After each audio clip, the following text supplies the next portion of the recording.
You're on. So there was a story that I did not hear till 1988 when I was with my parents in Florida. And I asked my father, and he said that in 1940, after the Germans had come into Poland and taken over, it was not only illegal for Jews to carry their tallis, tefillin, and the siddur, they would be shot. It was a death sentence. And for some reason, my father decided to take his velvet pouch to work, which contained his siddur, his tallis, and his tefillin.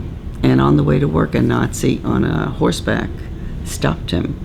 And instead of shooting him, he called over other Jews, and he said, "This is what happens to a Jew that doesn't listen." And he beat him to within an inch of his life. And my father, a Jewish doctor, came over, a little older than my father was, and said, "I've done all I can, the rest is in God's hands." And my father looked up to God and said, "If you spare me, I will honor you every day." So growing up, I saw this love. It wasn't just my father picking up a prayer book. It was this absolute love of praying. And every day he'd find a corner in a tiny apartment, and I'd follow him around to that corner. And I was 3 years old, and I remember watching him put on the leather straps and sticking out my arm and wanting part of that joy. And he would put the leather straps around, and we would stand there. So when I thought about, why am I asking for a siddur? Why am I saying the Shema every day?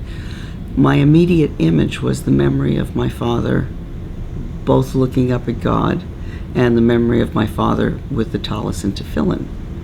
So I heard this story, and then my mother said, "And you're not going to believe what happened."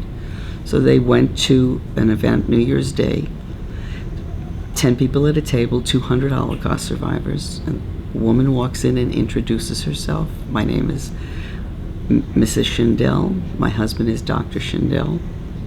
And about 5 minutes later, they hear crying and screaming. My mother turned around. She didn't see my father. And then when everybody went into the other room, they saw my father with a man who was clearly a little older, partially paralyzed. And my father had his arms around this man, and the man around my father, and they were crying. It was the Jewish doctor.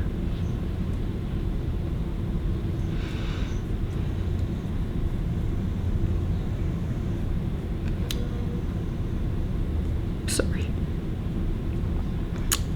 And I think that touches me.